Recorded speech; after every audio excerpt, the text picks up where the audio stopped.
கர்த்தருக்கு சோத்திரம். இன்றைய வேதவசனம் பிரசங்கி 7ஆம் அதிகாரம் 8ஆம் வசனம். ஒரு காரியத்தின் துவக்கத்தை பார்க்கிலும் அதன் முடிவு நல்லது. பெருமையுள்ளவனை பார்க்கிலும் பொறுமையுள்ளவன் உத்தமன். ஆமென். பிரசங்கி 7ஆம் அதிகாரம் 8ஆம் வசனம்.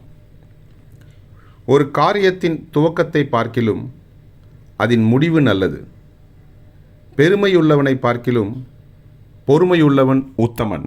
ஆமென். பிரசங்கி 7:8. கர்த்தர் உங்களை ஆசீர்வதிப்பாராக, உங்களோடு கூட இருப்பாராக. ஆமென்.